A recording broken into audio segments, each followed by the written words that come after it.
Probabbli l-aktar żewġ vokali li ħabtuna aħna u nikdbu bil-sinna huma li u li e. Aktar u aktar, għax dawn iż-żewġ vokali għandhom 3 ħsejjeż differenti. I qasira, ngħidu aħna fil-kelmiet iqsar u inti. I twila donna ij bil-ħosta i, ngħidu aħna fil-kelmiet ħabib u bir. U ije li donna għandha l-ħosta doppja i, ngħidu aħna fil-kelmiet iebes u ieħor. Imma x'inhi sewwa sew li e? Li e hija vokali waħda, iżda hija digraf, jiġifieri itra li tinkiteb b'żewġ grafemi jew simboli bħal lajn.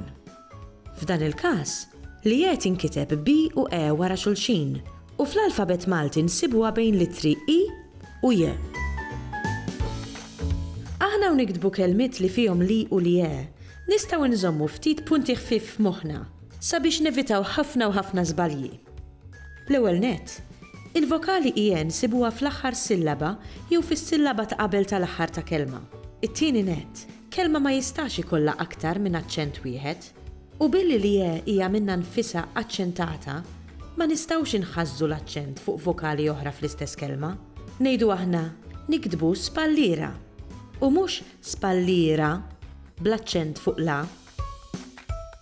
Għall-istess raġuni, ma jistax ikollna kelmiet b'aktar minn ije waħda u għaldaqstant nikdbu missirijiet kif muri fuq l-iskrin. Xi drabi jiġri li l-aċċent jiċċaqlaq minn sillaba għal oħra ta' kelma b'mod li tintilef li je. Ngħidu aħna meta naqilbu l-kelma mis-singular għal plural fil-każ ta' nieżel u sija. Fiż-żewġ każijiet, l-aċċent jimxi mill-ewwel għall-aħħar sillaba b'mod li li je tinbidel għal i.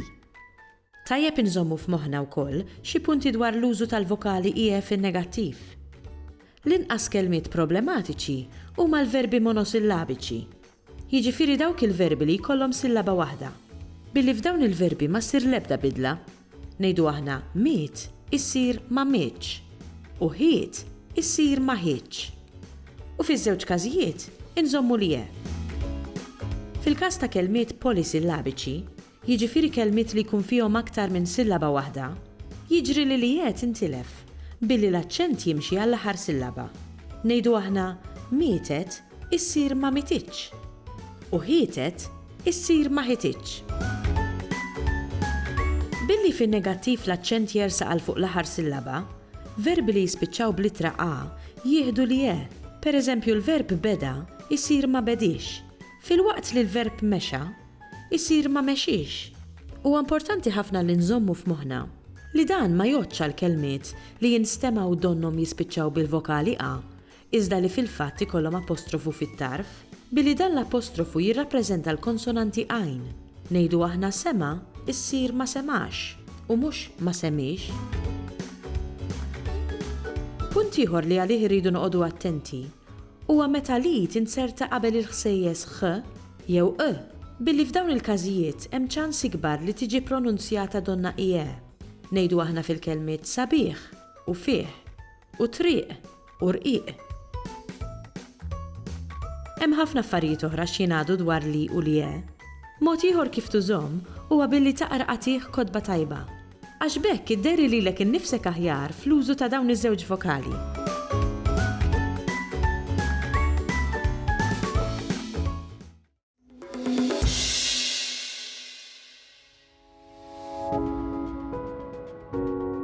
Meta nitkellmu fuq it-tradizzjoni orali, spiss naħsbu fi qwiel u idjomi li qajla għadhom jintużaw.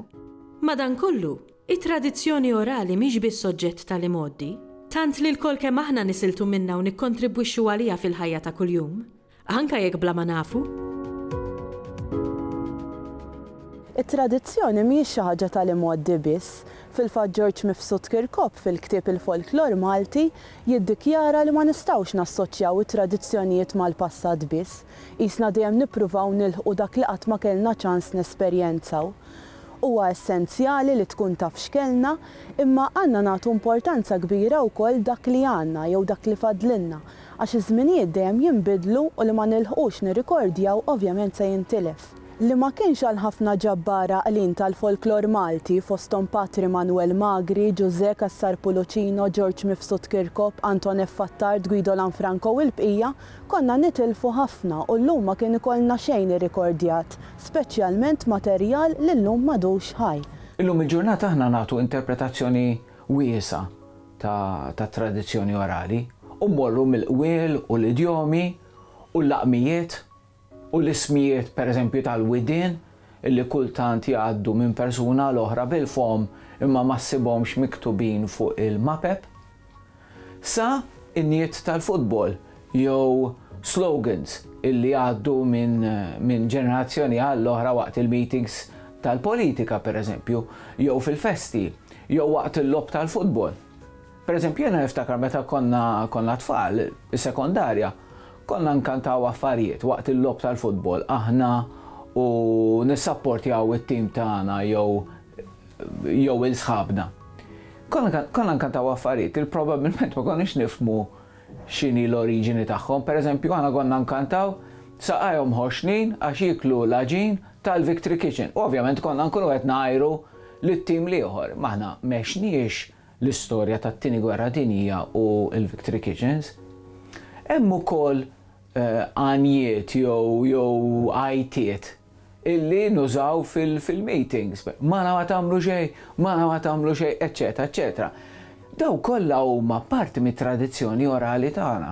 Avolja aħna probabbilment inqisu iżjed il-ħrejjef, l-għana tal-fatt jew l-għana spirtu pront jew il-leġendi jew il-ħaġa moħġaġa bħala parti mit-tradizzjoni orali tagħna. Jiġifieri, illum il-ġurnata nagħtu interpretazzjoni wiesa lil din it-tradizzjoni orali u nqisu dak kollu li jgħaddi bil-fom minn ġenerazzjoni għal oħra, minn persuna għal oħra u li għandu ċertu żmien naturalment bħala parti mit-tradizzjoni orali tagħna. Iċ-ċajt ngħidu aħna. Jista' jkun illi hemm formoli fil-mod kif ngħidu ċ-ċajt aħna f'Malta u bil-Malti illi għaddu minn ġenerazzjoni għal oħra. Jnaf pereżempju iċ-ċajta illi fiha dejjem ikollok nazzjonalitajiet differenti, jaf kien hemm Ingliż, Taljan u Malti. U fl-aħħar nafu li huwa l-Malti illi se joħroġ ta' raġel jew il-Malti għalli se toħroġ ta' mara fl-aħħar tal-istorja. Daw għadhom ma ġewx studjati, daw il-formoli fil-mod kif ngħidu ċ-ċajt pereżempju, imma huma wkoll parti mit-tradizzjoni orali tagħna u huma wkoll parti mill-mod kif nitkellmu illum, kif jitkellmu żgħażagħ ukoll illum. It-tradizzjoni naturalment hija antika, imma t-tradizzjoni hija ħajja u dejjem tiġġedded. Xi eżempji mit-tradizzjoni orali riċenti bla dubju r-reġistri ta' snajja differenti, taqbiliet li joħolqu l-istudenti għal baskets, tradizzjoni ħelwa tal-istudenti gradwati li joħolqu versifikazzjonijiet b'xi tidwira ironika, hemm ukoll it-taqbiliet tal-festi. Fost oħrajn hemm ukoll l-għana Malti li għalkemm tisma' xi għannejja jgħidu li l-opportunitajiet tagħhom naqsu xi ftit, imma xorta għadu ħaj u għalkemm in-numru qed jonqos għandna għannejja li huma żgħar saħansittra anke tfal. Xi eżempji mit-tradizzjoni orali fil-ħajja ta' kuljum insibu l-laqmijiet li tant jaqdu lill-bniedem fil-ħajja ta' kuljum li xi drabi persuna tiftakar minni għax ifakruk fil-laqam tagħha. Fil-fatt saret ukoll teżi interessanti dwar il-laqmijiet ta' Abigail de Gwara. It-tradizzjoni orali tidher anke fil-lingwaġġ taż-żgħażagħ għax dejjem jinħoloq kliem ġdid u anke espressjonijiet ġodda li jaqdu lil ġenerazzjoni partikolari fid-diskors. Pereżempju, ziblata meta jixorbu xarba kbira. Eżempju wkoll riċenti fost iż-żgħażagħ jużaw mazza għal persuna sabiħa.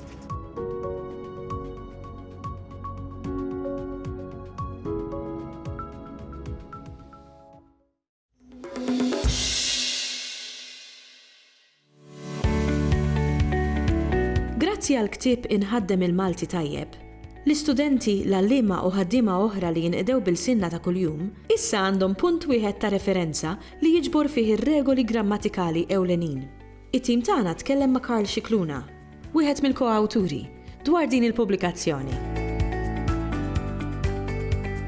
Fil-waqt li l-ortografija tiffoka fuq lingwa miktuba skont regoli u konsuetudnijiet maqbula, il-grammatika tikkonċerna dawk ir-regoli li l-kellim nattiv inkonxjament iħaddem waqt li jkun qiegħed jitkellem u anke jikteb. Kien għalhekk li ddeċidejna li dan il-ktieb insemmuh Inħaddem il-Malti tajjeb billi fil-grammatika aħna nkunu qegħdin inħaddmu il-lingwa. Inħaddem il-Malti tajjeb huwa ktieb ta' referenza li jippreżenta ir-regoli grammatikali mod konċis u b'ħafna eżempji. U barra minn hekk jieħu konsiderazzjoni bosta studji reċenti wkoll. L-istess bħal ktieb Nikteb il-Malti tajjeb, l-idea biex nagħmlu dan il-ktieb ħarġu biha l-uffiċjali edukattivi tal-Malti fi ħdan id-Dipartiment tal-Kurrikulu tal-Ministeru tal-Edukazzjoni u x-Xogħol. Wara s-suċċess li kellna bl-ewwel ktieb u r-rispons pożittiv li rċevejna mingħand l-għalliema u anke l-edukaturi l-oħrajn, iddeċidejna li issa nimbarkaw fuq it-tieni proġett.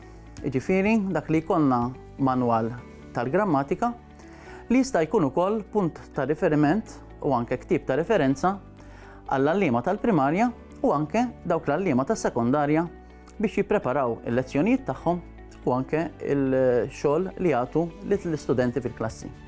Dan ix-xogħol sar ukoll bl-għajnuna ta' żewġ għalliema oħra, is-Sur Christopher Giordano u s-Sur Xavier Semaġus. Flimkien bħala tim aħna fassalna dan il-ktieb u mbagħad ktibnieh. Dejjem bl-għajnuna tal-uffiċjali edukattivi tal-Malti wkoll. Dan il-ktieb huwa maqsum f'16 il-tema ewlenija. Bla dubju ta' xejn l-akbar żewġ temi huma dawk tal-verb u dak tan-nom. Billi fihom il-verb għandu ħafna temi oħrajn li joħorġu minnu.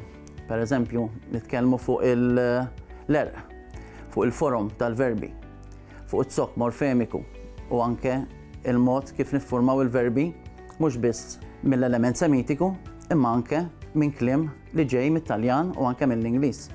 Minn barra dawn iż-żewġ temi ewlenin hemm ukoll temi oħrajn, bħal pereżempju l-alfabet u l-fonoloġija, l-affissazzjoni, jiġifieri dawk iż-żidiet li aħna nagħmlu mal-kelma, jiġifieri il-prefissi li nżiduhom quddiem, is-suffissi li nżiduhom fuq wara u anke l-infissi, jiġifieri żidiet li nżiduhom fil-kelma stess biex bihom niffurmaw kliem ġdid.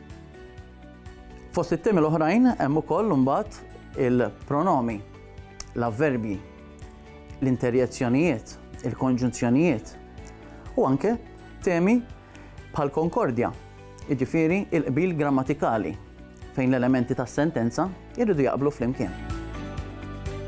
Dan il-ktieb huwa mammar ukoll b'ħafna għajnuniet prattiċi biex wieħed jiftakar ir-regoli grammatikali. L-istess bħalma minna fl-ewwel ktieb intuża il-kulur aħmar li għena ħafna biex nispjegaw ir-regoli u anke biex nagħtu ħafna eżempji wara li nkunu propju spjegajna dawn ir-regoli. F'dan il-manwal inkludejna wkoll glossarju komprensiv sabiex wieħed ikun jista' jfittex xi definizzjoni ta' xi kelma jew terminu grammatikali li jista' jkun ma jkunx qed jifhem jew li jkollu diffikultà dwaru. Dan il-ktieb inkiteb primarjament għall-għalliema, dawk tal-primarja u anke dawk li għallmu l-Malti fis-sekondarja u anke huwa għodda utli wkoll għal dawk l-istudenti li jinsabu fl-aħħar snin tas-sekondarja u jkunu ħajamlu l-eżami taċ-ċess. Studenti oħrajn li jkunu qegħdin jistudjaw il-Malti f'livelli ogħla bħal post-sekondarja u anke fl-Università jistgħu jsibu dan il-manwal bħala għajnuna kbira wkoll fl-istudji tagħhom. Anke persuni oħrajn li lin mill-kamp tal-edukazzjoni jistgħu jsibu dan il-manwal bħala għodda utli. Jiġifieri kittieba, tradutturi, qarrieqa tal-provi, ġurnalisti, kull min juża l-Malti f'xogħlu jista' wkoll isib dan il-manwal utli fix-xogħol tiegħu.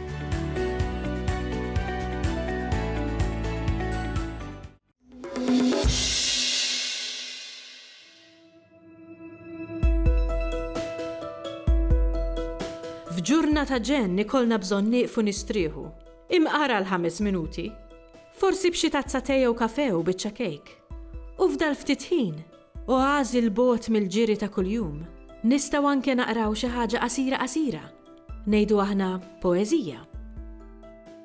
F'din ir-rokna se nlaqgħukom ma' xi poeti, fosthom Lewis Briffa li se jaqralna poeżija mnebħa mill-baħar.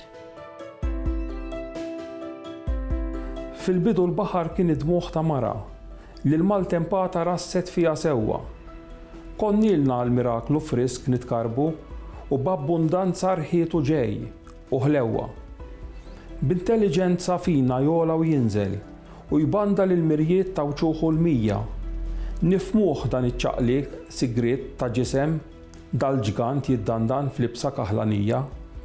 Il-sin m'għandux maġrieħi bajdanija li skont li rjieħ jitwessa u jiddiequ u l-enerġija taħt il-taħt ifforma madwar trident b'Nettunu jsabbat siequ.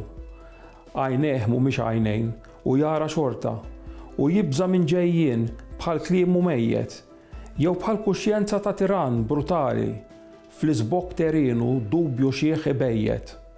Qalbien iżda beżan li jmut il-baħar, il-mara li lefqitu mara mnikta, se jikteb dak li qalbu tiddettalu u l-poeżija tiegħu tkun is-sikta. Il-poeta magħruf Viktor Fenek se jaqralna poeżija oħra mnebħa mill-ambjent. Imma din id-darba l-poeżija hi waħda ta' protesta kontra l-erda kontinwa tiegħu. Meta xtutna jkunu kollha avvelenati bl-abbuż babiż fl-ekosistema, meta l-giljottini tal-istat ikunu waqgħu xafra fuq irjus is-siġar tagħna, meta l-art titqatta kollha biċċa isa baqra f'biċċerija, osservaw il-binja l-ġdida u mat-tmiem ta' kollox x'jibqalu l-bniedem ħlief jisħed djufitu għal gżira mifnija b'ambjent sfigurat. Jekk immorru l-qudiem Anno Domini 2030 x'naraw? Gżira sardini ppakjat, gżira mostri torrijiet u ħdura mkien f'dal marċ funebri tal-ħolqien.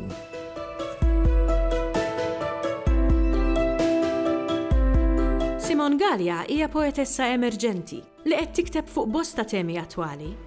Il-poeżija li taqralna f'din ir-rokna hija meħuda mill-ġabra tagħha xi drabi mqar persuna.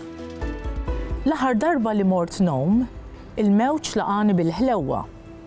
Tajt laqahom hekk lin-nisa li qrajt li marru jowmu għall-aħħar darba, komplejt nistinka l-barra, komplejt nimbotta. Jekk ngħejja, hemm dajsa toħodni. Lura fix-xatt rajt l-umbrella li kennewni, is-siġġijiet komdi li striħajt fuqhom f'waqtiet imwera. Komplejt, iċ-ċafċifa, ix-xemx, iż-żiffa. Riflessi ta' kuluri jgħajtu, il-biss ta' nisa Afrikani, id-dajjes tagħhom marqin fil-font. Ftit l-uċuħ tagħhom telgħu jixirfuli u qdift malajr bit-tama li naħrabhom. U aktar bdew jixirfu ċari li jien kont nafhom u huma jgħiduli mur lura. Nittamaw li permezz ta' dawn id-dewqiet ta' poeżija ftaħnilkom l-aptita tal-aktar qari ta' versi bil-Malti.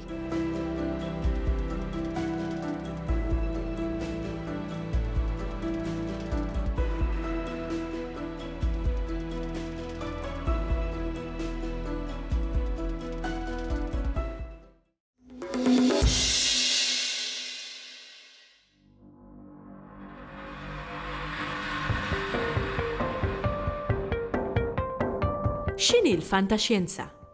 Il-fantaxjenza żżewweġ il-fantażija ma' xjenza, kif jiġri f'films bħal Star Wars jew Interstellar. Anke fil-Malti niltaqgħu ma' stejjer ta' fantaxjenza, minkejja li l-kliem xjentifiku bil-Malti mhux popolari daqs reġistri oħra.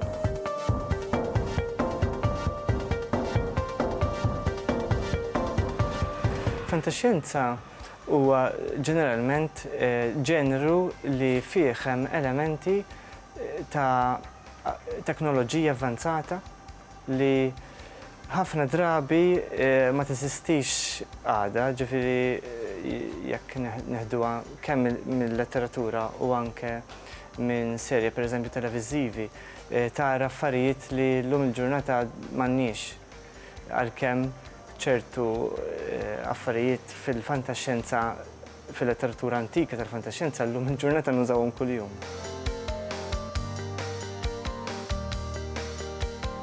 L-awturi Maltin li kitbu l-fantaxxenza, fl-opinjoni tiegħi mhumiex wisq. Fuq id-dimnet tagħhom hemm Mark Anthony Fenech li kiteb il-ktieb it-Tawmaturgu li kelli l-unur li ngħinu fih ukoll ftit fuq id-ittjar. Semmejt lilu bħala awtur ewlieni tal-fantaxxenza minħabba li l-ktieb tiegħu huwa totalment fantaxxjentifiku, mentri ta' kittiba oħrajn, pereżempju Rocket ta' Loren Vella, fih elementi fantaxxjentifiċi u elementi oħrajn li mhumiex. Fil-każ tagħha jerġa' huwa branch tal-fantaxxenza li jgħidula dystopja. Xi ħaġa li esplorajt jiena wkoll fil-ktieb tiegħi It-Tar. Kien kważi dalam għal kollox meta t-tifel u sħabu l-fittiexa l-oħra fl-aħħar waslu lura fil-post fejn kienu jgħixu. Binja enormi fuq il-quċċata tolja imdawra bil-fdalijiet ta' raħal imdaqqas. Raħal imkeffen fi skiet. 3 bibien enormi f'dik li kien fadal minn faċċata majestuża kienu jipproteġu dik il-binja li xi darba kienet issebbaħ iċ-ċentru tar-raħal. Ħafna snin qabel, it-tar preżenti u ftit anqas minn 400 ruħ sabu kien f'dak il-post u għamluh darhom. Qabel dak iż-żmien, taħt it-tmexxija ta' tarijiet oħra, in-nies fih dan ix-xirka kollha ta' Tartaris kienu jgħixu qishom nomadi, iħufu minn żona l-oħra mingħajr qatt ma jieqfu mkien għal tul ta' żmien. Kienu jdumu biss iż-żmien li kien hemm bżonn biex ifittxu l-ikel f'żona partikolari, imbagħad jimxu għalli jmiss.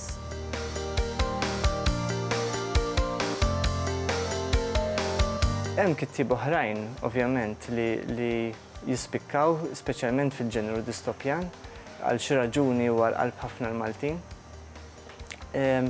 Però naħseb li għad hemm ftit wisq xogħol ta' fantaxxjenza bil-Malti.